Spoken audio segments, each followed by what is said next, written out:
USA, its first game is Friday at 9 p.m. against Paraguay out in Los Angeles. Recently, Fox 61's Alexa Harley sat down with Chris "the Bear" Fallica to get a little insight into the tournament field and what fans can expect to see on the pitch. Well, the World Cup will surely be filled with iconic moments, show-stopping plays, and maybe even some underdog triumphs on the pitch. And to break down some of the tournament odds and predictions, I caught up with Fox Sports' Chris Fallica on what he expects to see this summer. Well, obviously, with the expanded World Cup, the expectation for the U.S. is not only to get out of the group, but to probably win at least one game in the knockout round, which I certainly think is a possibility. You're in a group that you could win. Turkey has some injuries, and Paraguay is not a side that you're going to overwhelm you, but a lot of times you see a host nation get the extra bit of support from the home crowd. Maybe they get a call here or there, but I would think a reasonable expectation for the U.S. get to the knockout round, win one match, wind up in the round of 16, and I think they'd feel pretty good about that.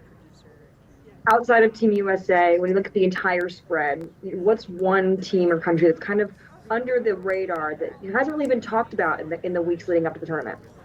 I think the Ivory Coast is a squad that is really intriguing to me.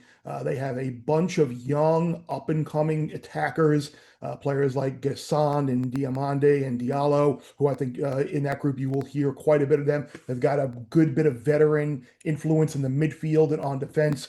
We've seen some AFCON nations in the past, dating back Nigeria, Morocco, Senegal, some other Ghana, make some runs to the within the knockout rounds. I think the Ivory Coast, if you're looking for a team to kind of adopt throughout the tournament, I think the Elephants are kind of low key. The Elephants is their nickname, by the way. The Elephants are kind of low key loaded. I think Ivory Coast can surprise some people.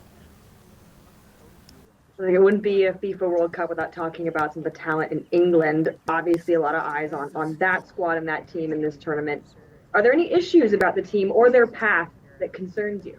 Well, there were a lot of issues from the English media about the side that Thomas Tuchel selected. I necessarily didn't have a problem with it, though, because I understood what he was saying about you don't always want the best player. You need to build a team, and they need to complement each other. So that's not the problem I have with England. The problem is England should win its group. Mexico will likely win its group. Brazil probably will win its group.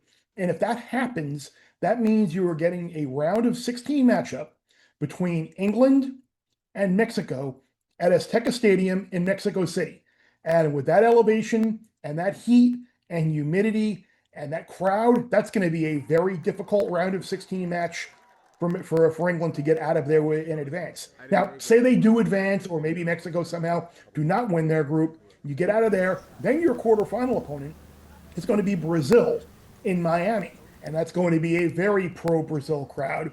That is going to be heat, humidity, more travel. That is just a very difficult situation, I think, for England to navigate. So I would be surprised, despite the talent that England have, if they were to make it past the quarterfinal here. And we will have more World Cup preview coverage tonight. Alexa Harley and Sean Humphrey will bring you insight in our World Cup preview streaming special that airs tonight at 7:30 p.m. You can stream it for free on the Fox 61 app.